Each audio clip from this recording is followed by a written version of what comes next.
Buenas tardes a todos. Vamos a volver a empezar después de esa magnífica ponencia con Natalia y con otros medios de Latinoamérica. Mi nombre es Eduardo Suárez, soy el director de comunicación del Reuters Institute. Si no lo conocéis, pues es un instituto de investigación. Estamos con base en la Universidad de Oxford y hacemos básicamente tres cosas. Tenemos un programa de fellows, de periodistas que nos acompañan y vienen de todo el mundo, de los 5 continentes. Tenemos también un programa para formar los nuevos líderes de los medios, donde acogemos cada año también a cientos de periodistas y de ejecutivos de medios de todo el mundo, y publicamos investigación sobre medios, investigación académica basada en datos. Quizá lo más conocido, y quizá por eso nos conozcáis más, es el Digital News Report, que publicamos todos los años en junio. Lo que yo os voy a presentar aquí, de lo que voy a hablar dentro de un momentito, es un trabajo de investigación que yo he estado haciendo en el Reuters Institute desde enero a junio y que tiene que ver con modelos de suscripción y de socios, principalmente en el Reino Unido y España, aunque también he hablado con medios en otros países, como Dinamarca, como Francia, como Italia, y también con algunos medios en Latinoamérica. Me gustaría muy brevemente exponer las conclusiones, las principales conclusiones del estudio. Todavía no se ha publicado, o sea que sois los primeros que lo vais a ver. Y bueno, pues espero que os sirvan, sobre todo a los medios que hay en la sala, a los periodistas de proyectos de aquí de España y de Latinoamérica, para sacar alguna idea interesante de lo que estáis haciendo, y quizá también a los socios para saber que es muy importante seguir apoyando proyectos como El Diario, como Maldita, como Datadista, que han estado aquí, y proyectos de Latinoamérica que también tienen miembros, socios, suscriptores en diversas formas. Bueno, estos son los medios con los que yo he hablado para la investigación. Hay 16 medios, casi todos en el Reino Unido y España, pero también en otros países, y he hablado con unos 26 ejecutivos. Hay de todo, hay jefes de producto, hay jefes de estrategia, hay también directores, fundadores de medios. He hablado con Nacho, que está ahí sentado, he hablado con Alan Rusbridger, que fue director del Guardian, y bueno, mi aspiración era un poco intentar averiguar hoy exactamente qué se está haciendo en esos dos países, sobre todo en términos de modelos basados en el pago de los lectores, y averiguar también exactamente si había tanta diferencia o no entre modelos de suscripción, que son modelos más transaccionales, donde el lector recibe algo a cambio de pagar, y los modelos de socios más del estilo del diario, con una vinculación más emocional, como decía antes Esther. Esto es sobre lo que no va el estudio que he hecho, pero quería mencionarlo brevemente, y es el tipo de modelo de pago que tienen distintos medios en Europa. Y bueno, pues aquí veis, este es un estudio que hizo el Reuters Institute hace también unos meses sobre 7 países, 6 europeos y Estados Unidos. Como veis, bueno, el gráfico para mí lo que deja claro es el milagro absoluto que ha conseguido el Diario.es en España, porque como veis, entre los medios digitales es muy, muy raro tener modelos de pago de los lectores, y el modelo de socios del diario es algo extraordinario también en Europa. Hay otros ejemplos con éxito, como el Correspondent en Holanda, como Crowd Reporter, como Zetland en Dinamarca, pero entre los países del sur de Europa, el Diario y Mediapart en Francia quizás son los modelos de más éxito. Como veis, el tipo de muro de pago que tienen los medios está bastante dividido entre lo que llaman en inglés el meter paywall, los muros, digamos, porosos del estilo del New York Times, donde pagas después de consumir un número de noticias al mes, y los modelos freemium, que son modelos donde hay parte del contenido que siempre está restringido, sea el contenido de opinión o sea las exclusivas, distintos tipos. Este es el informe, lo podéis encontrar en nuestra página web. En mi estudio no me he centrado tanto en el tipo de muros de pago como en el proceso que siguen los lectores a la hora de suscribirse y en cómo gestionan los medios ese proceso. Para ello me he basado en varios libros. Os recomiendo estos dos que a mí me han parecido muy interesantes. El primero es ese libro Subscribed, que está escrito por un empresario que se dedica precisamente en Estados Unidos a modelos de suscripción, Tien Tzuo, y este otro libro, The Automatic Customer, describe también muy bien la experiencia de suscripción desde el principio, desde el recibimiento, la bienvenida al socio o al suscriptor, hasta el último momento que esperamos que no suceda, que es el momento de la baja, ¿no? Del que también ha hablado antes Esther. Voy a intentar compartir muy brevemente, porque tenemos poco tiempo y quería también coger alguna pregunta, las 9 cosas que más me han llamado la atención de las conversaciones que he tenido con esos ejecutivos de medios en Reino Unido y España. El primero es que, evidentemente, cuando uno empieza un modelo de socios o de suscripción, el objetivo y las cifras que usa para tomar decisiones tienen que cambiar. Todos en España ponemos mucha atención, y estoy seguro que en otros países que están aquí representados, en las cifras mensuales de Comscore, pero para los medios que tienen su foco en la suscripción o en las membresías, ese es un dato mucho menos importante que el dato de lectores fieles. Y los lectores fieles no son los usuarios únicos. Los lectores fieles, y todos tenemos esos datos en nuestros medios, son aquellos que vienen a nosotros día tras día, semana tras semana, mes tras mes. Y ese número no son millones. Ese número, en casi todos los medios que estamos aquí, son decenas de miles, cientos de miles, y esas son las personas que potencialmente pueden ser tus socios o tus suscriptores y en las que te tienes que enfocar y sobre las que te tienes que obsesionar. He traído esta cita porque refleja la incertidumbre y refleja la angustia que tiene cualquier ejecutivo de medios. Estoy seguro que muchos ejecutivos de medios ahora mismo en España, en los medios convencionales, como los ha llamado antes Sindo, están pensando lo que pensó Tim Duncan en 2010. Tim Duncan es uno de los responsables del Times de Londres, y esto es lo que me dijo exactamente. Él recuerda perfectamente la noche en la que el Times introdujo su paywall. El Times tenía un modelo completamente abierto y de un día para otro cerró su web, y la cerró completamente, con un modelo de muro, probablemente el modelo de muro más duro que existe. Era imposible ver nada más que la portada si no eras suscriptor. Él me dijo, todavía recuerdo la noche en que apretamos el botón y renunciamos a millones de clientes. Quiere decir usuarios únicos, claro. Hubo un momento que recuerdo de forma muy nítida porque todavía me pone enfermo. Miré a mi alrededor y pregunté, ¿cuántos suscriptores tenemos? Y bueno, pues al principio no tenían ninguno, ¿no? Hoy el Times, bueno, pues después de casi 9 años con ese modelo, pues tiene más de 500.000 suscriptores, y de esos 300 y pico mil son solo digitales. Los suscriptores digitales pagan menos que los suscriptores en papel, pero el margen de beneficio es mucho mayor. Entonces, ellos desde hace mucho tiempo están poniendo el foco absoluto en ganar suscriptores digitales porque el margen que tienen con eso es mayor. Son dilemas que muchos de los medios que estamos aquí no tenemos porque somos medios digitales, pero muchos medios convencionales en Europa todavía se preguntan esto, ¿no? Quería deciros también y poner mucho énfasis, cuando cambias tu foco de producto, de pensar en los datos de Comscore y en los millones de Comscore, en pensar en los usuarios más recurrentes de tu medio y en tu audiencia más fiel, productos como estos empiezan a tener mucho más sentido. Estos dos productos son de medios muy diferentes. El de aquí es el canal de WhatsApp del Financial Times. Y es básicamente un canal donde ellos van colgando información de mercados para sus suscriptores y para cualquiera de nosotros. Aunque no seas suscriptor, te puedes suscribir a este canal en WhatsApp. Y bueno, pues lo de la derecha es el canal de Telegram del diario, que tiene mucho éxito, no sé si 30 y pico mil o 40.000 personas lo reciben todo día, esos mensajes que se envían. Los dos medios son muy diferentes, pero los dos apuestan por aplicaciones de mensajería. Y bueno, en el caso del FT, que podría ser lo más sorprendente, ellos hacen esto porque han detectado que sus suscriptores valoran mucho esos mensajes por WhatsApp, incluso aunque se los manden a gente que no es suscriptora, y luego han detectado también que reciben muchas suscripciones a través de ese canal. Hay mucha gente que pincha en esos enlaces de ese canal y se suscribe al FT, incluso aunque no sean artículos largos, incluso aunque sean a veces mensajes muy pequeñitos, la gente está valorando ese servicio por el hábito, que es algo de lo que hablaremos mucho durante la presentación. Hay algo que es esencial para cualquier medio que inicie un modelo de membresía, pero también para cualquier medio que coja suscriptores, que es aprender bien a contar tu historia. Creo que es algo que los periodistas durante mucho tiempo no hemos sabido hacer porque estamos acostumbrados a contar las historias de los demás, pero que debemos aprender y debemos empezar a hacer cuanto antes. Hay una manera de hacerlo que a mí me ha llamado la atención y que está contada en el libro de Tsuo que he citado antes, que es explicarlo como en 3 pasos. El primer paso, ¿por qué ahora? ¿Por qué la sociedad en la que estás, el país en el que estás, necesita un medio como tú en este momento? Y es una respuesta que cada medio tiene que responder de una manera distinta, y el FT la va a responder de una manera distinta que el Guardian o que el Times. Pero tienes que comunicar a tus lectores, a la gente a la que le estás pidiendo dinero, por qué es imprescindible, a ser posible, necesario, que exista un medio como tú. Luego tienes que saber a quién vas.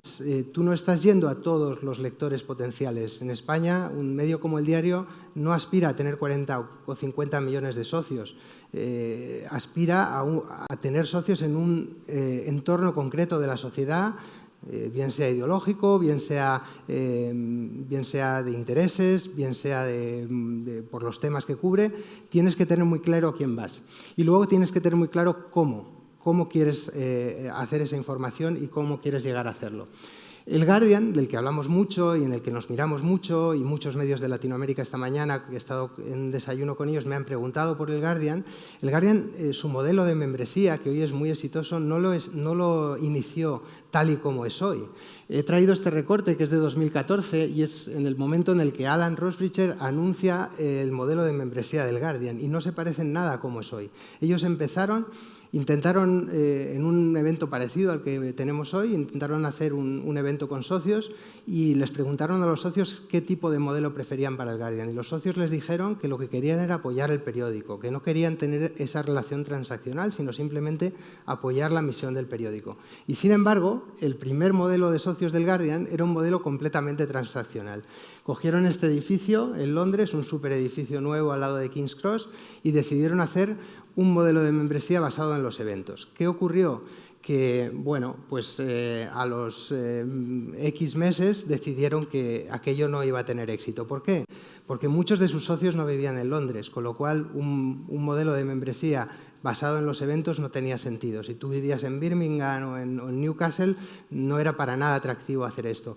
Y luego muchos lectores pensaban que esto era una desviación de la misión del Guardian. Lo que valoraban de verdad eran las exclusivas, las historias que habían hecho en aquellos años. Pensad que en 2014, cuando el Guardian lanza este modelo, vienen de publicar los papeles de Wikileaks, vienen de publicar todas las exclusivas de las escuchas telefónicas de los periódicos de Murdoch. Realmente tenían algo que comunicar a sus lectores. Por eso viraron un poco hacia esto. Estos son los mensajes que aparecen al fondo de los artículos del Guardian.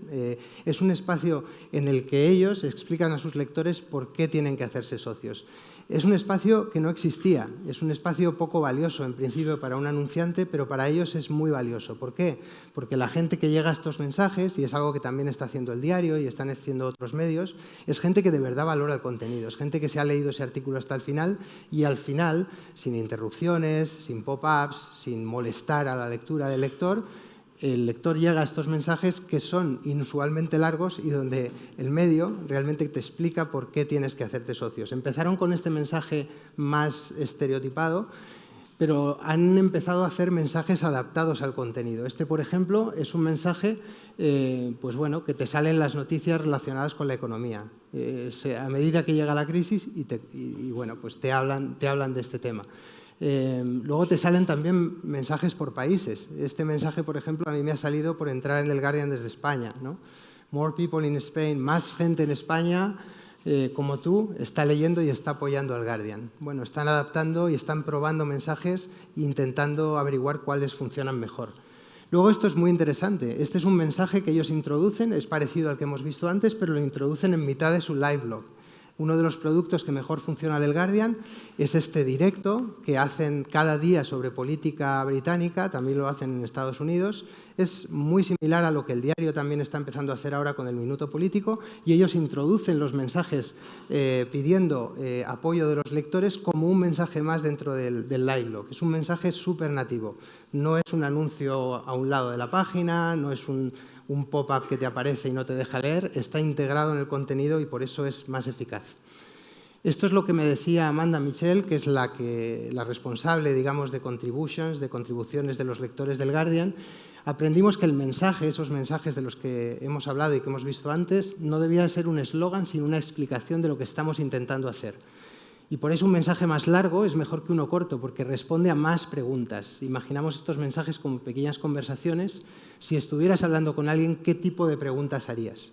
A esto me refería antes con contar nuestra historia, ¿no? No se trata solo de hacer un eslogan, como el eslogan que tiene el diario, como el eslogan que tiene Maldita u otros medios, sino especialmente de responder las preguntas que tus lectores puedan tener sobre lo que haces y sobre la misión. Una de las cosas que me decía Amanda, precisamente, es que muchos lectores, cuando el Guardian informaba de sus datos de tráfico a final de mes y veían que el Guardian tenía millones de lectores, asumían que el Guardian era un periódico que estaba ganando dinero. Y nadie entendía que el Guardian estuviera perdiendo dinero, y en ese momento el Guardian llegó a perder 40 millones de libras al año, ¿no?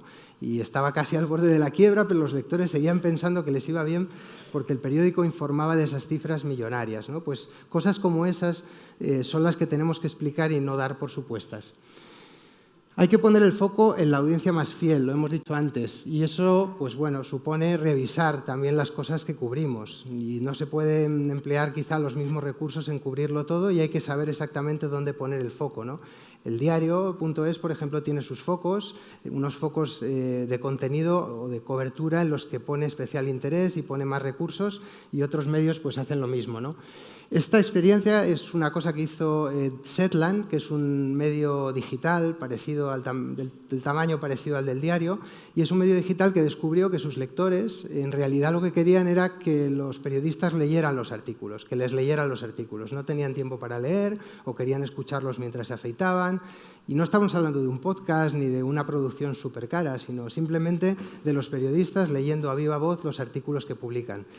Bueno, tuvieron tanto éxito que ahora mismo el 60% de las historias y del tráfico de Zetland vienen de esos artículos en audio y no de los artículos que publican, digamos, de texto, ¿no? Bueno, esta es una experiencia que hizo ARA y que está haciendo ARA, que es un servicio extra a los suscriptores, que son básicamente lo que llaman dosieres. Son unos dosieres que publican, creo que es uno cada semana o cada 2 semanas, tienen como unas 15.000 descargas al mes. Y lo que me parece más interesante de esto es que la inmensa mayoría del contenido que ellos publican en estos dosieres, que cada uno tiene unas 50 páginas más o menos, es contenido que ya se ha publicado antes en ARA. Lo puedes leer en la web gratuitamente, pero es un servicio para suscriptores y ellos pues básicamente reempaquetan el contenido de una manera atractiva y así pues ofrecen un servicio extra a los suscriptores. La experiencia. Muchas veces somos periodistas y todos pensamos mucho en el contenido, pero a veces no todo es el contenido. A veces la experiencia cuenta y muchos de los medios con los que he hablado están ganando suscriptores o socios a través de la experiencia. De nuevo, el Guardian. El Guardian, cualquier artículo del Guardian se puede leer gratuitamente en la web. Sin embargo, si tú entras en la aplicación de móvil del Guardian, hay 3 entornos, este entorno de Home, el entorno de Discovery y el entorno de Live, y el único sitio donde puedes leer las cosas gratis es en el entorno de Home, que es donde están básicamente las cosas que están pasando hoy. Hay otros 2 entornos donde no es gratis leer, que son el entorno de Discover, que es básicamente artículos largos, críticas de libros, reportajes en profundidad, artículos de opinión de las grandes firmas del periódico, y luego el rincón de Live, que para mí es algo que fue una revelación. El diario está cobrando por acceder básicamente a un timeline de las noticias del día. Son mensajes muy cortitos y, bueno, pues hoy, por ejemplo, que está la crisis de gobierno en el Reino Unido, pues serían 5 o 6 mensajes muy cortitos donde puedes ver muy rápido cuál es el timeline de lo que ha ido pasando hoy. O las revueltas en Ecuador, o la campaña electoral en España. Si hay 4 o 5 temas durante el día, o los partidos de fútbol, los puedes ver ahí y los puedes ver de manera muy rápida. Richard Furniss, que es una de las personas que lleva pues toda esta estrategia de contenido en el Guardian, me decía que habían detectado que eso era algo que valoraban sus socios de manera especial. La capacidad de informarte muy deprisa sobre lo más importante que está pasando en este momento. Y bueno, pues tendemos a pensar que lo que más valoran los lectores son los reportajes de 4.000 palabras, pero a veces son también estas otras cosas. Esto es un pantallazo de las propuestas editoriales de un periódico sueco que se llama Dagens Nyheter, pero quería hablar de ellos brevemente porque lo que han hecho muy bien es reducir al máximo la fricción a la hora de hacer el pago y, bueno, el pago, digamos, de sus suscriptores, de sus suscripciones. A veces, de nuevo, pensamos que todo tiene que ver con el contenido, pero esto también es la experiencia. La experiencia es reducir al mínimo la fricción a la hora de pagar por esa suscripción. Ellos tienen un sistema que han elaborado con Klarna, que es un sistema de pagos que funciona en varios países europeos, de tal manera que tú simplemente poniendo tu teléfono móvil no tienes que poner ni tu cuenta, ni tu tarjeta, nada. Simplemente dejando tu teléfono móvil te suscribes a este periódico. Y bueno, pues al reducir esa ficción, pues han multiplicado muchísimo los suscriptores nuevos. El producto digital es la prioridad, pero el papel, si existe y si todavía lo tenemos, lo podemos usar en nuestro beneficio. Creo que aquí el único que tiene papel es el diario, si no me equivoco, y bueno, es un papel muy limitado porque es esa revista trimestral que tiene. Pero es cierto que a veces despreciamos el papel, sobre todo la gente que somos un poco más jóvenes, pero es una oportunidad y algunos medios lo están usando como una oportunidad para ganar audiencia y para ganar suscriptores. Este caso, por ejemplo, me ha llamado mucho la atención, que es el caso del Guardian Weekly. El Guardian Weekly es una revista que el Guardian tiene desde hace 30 o 40 años, pero que estaba prácticamente moribunda hasta que la han revivido el año pasado. Y la han convertido, como el Guardian tiene menos recursos para imprimir fuera del Reino Unido, la han convertido en una manera de que lectores de Estados Unidos, de otros países, creo que se vende también aquí en Madrid, descubren el contenido del Guardian en papel por primera vez y bueno, tengan acceso a él en un formato distinto, con una frecuencia distinta.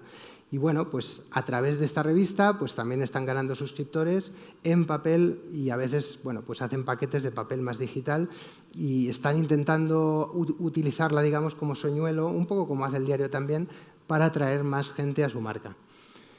Bueno, esto, si os quedáis con algo, si se quedan con algo antes de terminar, espero que sea con esto. Cada vez más, casi es la gran conclusión y lo más interesante, lo más importante que he observado entre la gente con la que he hablado, es el auge absoluto que hay en todos los medios con los que he hablado de productos que los lectores puedan terminar. Yo creo que cada vez más hay un valor en este mundo de los feeds interminables en los que todos vivimos, en los feeds de Instagram o de Facebook o de Twitter, en darle al lector productos que tengan un principio y un final. Y porque en realidad hay una satisfacción casi psicológica que todos sentimos al haber terminado algo, al haber terminado un libro, al haber terminado una newsletter que nos interesa o un artículo largo sobre un tema que nos apasiona, ¿no? En distintas maneras, pero esta manera de pensar es lo que está detrás de productos que tienen bastante éxito, como el Expresso del Economist, como las newsletters a las que quizá algunos de vosotros estáis suscritos, como los podcasts diarios, ¿no? de los que hemos hablado antes también. Esto es el Expresso, que es un producto que tiene el Economist, vive en su aplicación, pero también vive en forma de newsletter y son básicamente 5 o 6 historias diarias, más una cita de alguien célebre al final que tiene que ver con algo que ocurre durante el día, ¿no? Es un producto que tiene mucho éxito, tienen una suscripción aparte, sale todos los días y venden, es una manera de que te suscribas al Economist por menos dinero. Digamos que ellos tienen como 2 niveles de suscripción y este sería el nivel más barato, ¿no? Esto me decía Denise Law, que es una de las jefas de producto del Economist. Son las 7 cosas más importantes que debes leer hoy. No vamos nunca a construir un feed interminable. Nosotros decimos con orgullo que somos un filtro fiable. Esas son las palabras clave. Si vienes a nosotros es porque confías en nuestro criterio. Internet es infinito. Todos dedicamos mucho tiempo a publicar muchas historias. En España los grandes medios publican cientos de historias cada día. El valor, si realmente tienes un modelo de socios o de suscripción, está en publicar menos y en publicar mejor y en pensar para quién publicas. El Times de Londres, por ejemplo, hace 2 o 3 años decidieron que ellos no hacían breaking news. Es verdad que es un modelo muy diferente y es un medio más cerrado que quizá otros medios como de los que hemos hablado antes, pero decidieron que solo iban a actualizar su página web 3 o 4 veces al día, a las 9 de la mañana, a las 12 y a las 5. En fin, es una regla que solo se saltan si hay un atentado terrorista una mañana en Londres, en casos muy excepcionales. Bueno, pues desde que han hecho eso realmente sus socios han ido hacia arriba, sus suscriptores han subido muchísimo. Los lectores, en lugar de echar de menos esas breaking news, han valorado que ellos dedican sus esfuerzos a construir historias más sólidas y más en profundidad sobre los temas que importan. El Daily, que hemos hablado antes, esta es una de los grandes descubrimientos. Una de las cosas que mejor funcionan en el Times es esta newsletter, que es un poco la newsletter de Angela Lansbury. Es la newsletter para la gente que está apasionada por las novelas de suspense. Al parecer hay una comunidad muy amplia en el Reino Unido que que le gustan este tipo de novelas. Y bueno, pues esta newsletter que ellos mandan, creo que es una vez cada 15 días, tiene una tasa de apertura del 70%. Si alguno de vosotros en esta sala o de la gente que nos está viendo en su casa pues gestiona una newsletter, sabrá que es una tasa completamente absurda. 7 de cada 10 personas que reciben esa newsletter la abren. Pero claro, es una comunidad de gente que, bueno, pues es un tema, es un nicho muy concreto, pero han detectado un nicho y bueno, pues ese nicho está muy satisfecho con ese contenido. Bueno, estamos terminando. Experimentar con los precios y con los paquetes que vendes es súper importante. El EFTI, por ejemplo, tiene este tipo de oferta, la oferta de €1 o £1 o $1, dependiendo del mercado, por 4 semanas. Esto, que hoy es estándar y que muchos otros medios han imitado, a ellos les costó pues, cientos de experimentos con distintos tipos de precio, distinto tipo de semanas, etcétera, y al final aterrizaron aquí, pero bueno, cada medio pues al final tiene que encontrar su sitio y exactamente cuál es la prueba que quiere dar a sus lectores, ¿no? Lo ha comentado Esther antes, ganar nuevos socios o nuevos suscriptores es muy sencillo o es más sencillo que retener a los que uno tiene, pero de verdad, el valor de verdad y lo más complicado y cuando un medio empieza a funcionar es cuando te das cuenta que retienes a tus socios. En este sentido, hay dos cosas que creo que son muy importantes. Lo primero, el nivel de retención que vas a tener va a depender mucho de los canales que uses para ganar socios. Esther lo ha mencionado antes, el diario ha crecido de una manera sostenida y sostenible y eso quiere decir pues, que ha usado de una manera muy limitada las promociones en Facebook, que ha ganado contenido ha ganado socios sobre todo a través de su contenido y de su periodismo. Y el problema que tienen otros medios es que no han hecho eso, que no están haciendo eso y por eso sus tasas de bajas son altísimas, ¿no? El diario es uno de los medios con una tasa de baja más baja dentro de los que he analizado en el informe. Hay medios con tasas de bajas de hasta el 35%, que son muy altas, ¿no? Entonces eso es una cosa. La siguiente cosa, la otra cosa, es que uno tiene que cuidar muchísimo la bienvenida, lo que llaman los ingleses el onboarding, cómo recibes a los socios o a los suscriptores cuando llegan a tu medio, ¿no? Y bueno, pues en este sentido, hablando con la gente del EFTI, pues hablamos de este caso, ¿no? El EFTI tuvo un gran éxito cuando ocurrió el Brexit porque bajó el muro de pago durante unas horas y de repente multiplicó el número de nuevos suscriptores por 6, básicamente, ¿no? De repente un 600% más de suscriptores. ¿Qué ocurrió? Que esto que se vendió como un gran éxito en artículos como este de DigiDay, en realidad no fue tal, porque cuando estos nuevos suscriptores agotaron el plazo, pues la gente del FT pues no había planeado exactamente qué hacer con ellos, no les había dicho cómo descubrir el producto, no había pues, detectado exactamente qué otras cosas les podían interesar, no les había dicho otras ofertas y cuando expiró su periodo de prueba, pues prácticamente todos se fueron, ¿no? Bueno, esto hay maneras de evitarlo y bueno, esto que me decía Mary Goddard del Financial Times creo que es muy importante.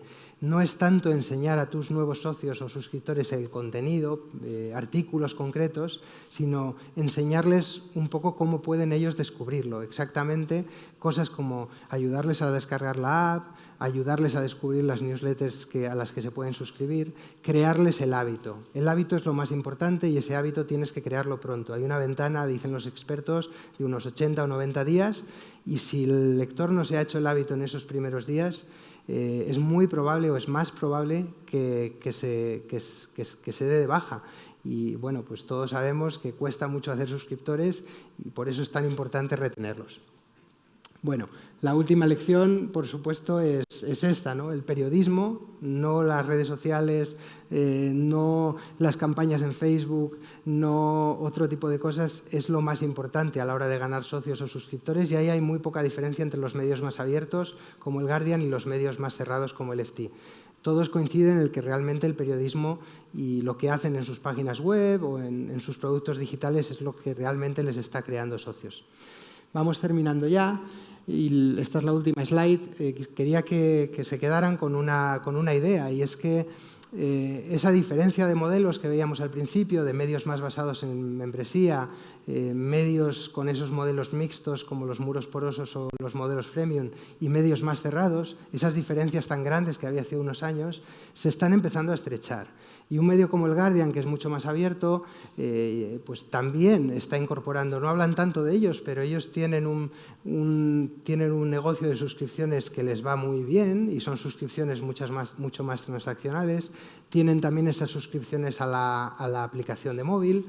Y a la vez, medios que empezaron muy cerrados, como el Times de Londres, y en los que solo podías ver la portada, ahora están empezando a entreabrir un poco la puerta para que la gente pueda probar lo que hacen y pueda ver el producto. Y el Times de Londres ahora te deja ver un número de noticias al mes a cambio de pues coger tu email, ¿no? Ahora mismo van a acabar el año con 5 millones de emails de gente registrada a la que luego pues están en un círculo más cercano que los usuarios desconocidos y a los que les pueden enviar ofertas y se pueden acercar a ellos un poco de otra manera.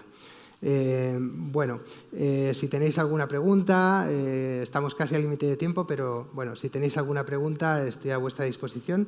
Veo que tengo aquí una pregunta en realidad que me ha llegado. La voy a leer y la contesto, ya que no hay moderador. ¿Crees que pueden funcionar las suscripciones en España para periódicos grandes como El País o El Mundo? Bueno, esta es la pregunta del millón.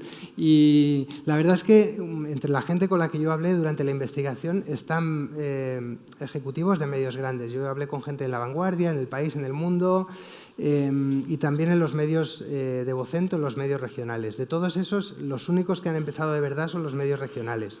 Y los medios de Vocento la verdad es que les está yendo razonablemente bien. Tuvieron una experiencia piloto hace unos años, empezaron con muy poquito, pero ahora se lo han tomado más en serio desde octubre del año pasado y cuando hablé con ellos en abril andaban por unos 13.000, creo que son 13.000 suscriptores ahora mismo del correo y subiendo, ¿no? Y bueno, pues tienen una meta en los próximos años de seguir creciendo y están haciendo cosas bien. Por ejemplo, en Bilbao, en El Correo, que es el periódico grande de Bilbao, pues están dirigiéndose a nichos muy concretos. Por ejemplo, el deporte femenino, que es algo que hasta ahora nadie estaba cubriendo, al menos en el País Vasco, y en el que se están enfocando. Por ejemplo, el deporte en categorías como la Segunda B, que evidentemente nadie cubre a nivel vasco como ellos, ¿no? en el País Vasco. Y bueno, luego también con productos un poco, hablábamos antes de la Crime Fiction Newsletter del Times, ellos tienen una sección muy interesante de sucesos históricos de Bilbao y están intentando aprovechar su archivo para contar bien esas historias que ocurrieron en los años 70, en los años 80, pues un poco a medio camino entre la historia y el periodismo. Esos medios ya lo están intentando y están empezando. El ARA también, que estábamos hablando antes en Barcelona. ¿Los medios nacionales en España puede funcionarles? Pues yo diría que depende cómo lo enfoquen. Yo creo que ahora mismo los medios grandes en España, todos estamos, porque yo hasta hace poco estaba también en un medio, optimizados para el tráfico. Y bueno, porque al final llevan muchos años viviendo de la publicidad y la publicidad depende del tráfico y de los usuarios únicos. Y bueno, pues en España el único modelo diferente es el del diario y es un modelo mixto y bueno, pues en el diario pues es importante tener usuarios únicos, pero es también muy importante seguir ganando socios. Los medios españoles grandes empezarán con buen pie en la medida en la que empiecen a cambiar sus prioridades. Y bueno, pues por mis conversaciones, algunas off the record, otras on the record con ejecutivos de medios grandes en España, yo sé que sí que han empezado a hacer ese análisis y han empezado a mirar más allá de la cifra grande de Comscore y están mirando muy en detalle cuántos usuarios de verdad entran en su página. Estamos viendo ya algunos pasos. El País, como sabéis, ha cerrado solo para usuarios registrados la sección de opinión y alguna otra sección. El Confidencial acaba de lanzar un producto de pago más enfocado a empresas. Y yo creo que es un camino que es inevitable y que vamos a ver. Y bueno, pues un poco, evidentemente, no hemos hablado mucho de ello, pero el gran caveat de todos estos modelos es que, bueno, pues todavía la gente que dispuesta a pagar por un medio y por la información es una minoría. En el informe digital de Reuters, en la media de los 40 países que hay en el informe es de un 12%. Hay países nórdicos, sobre todo los nórdicos, Noruega, Suecia, donde es el 30 y pico %. Hay otros países, entre ellos España, Portugal y otros, donde es el 11, el 10, el 12%. ¿Necesitamos que todo el mundo pague por la información para que sea rentable? No, no necesitamos eso. Necesitamos que una minoría pague, que la minoría más fiel, la minoría que valora más nuestro trabajo. Y bueno, también sabemos, porque esa es la dinámica del mercado, que la gente suele pagar por una suscripción a un medio nada más, no paga 2 suscripciones, no paga 3 suscripciones.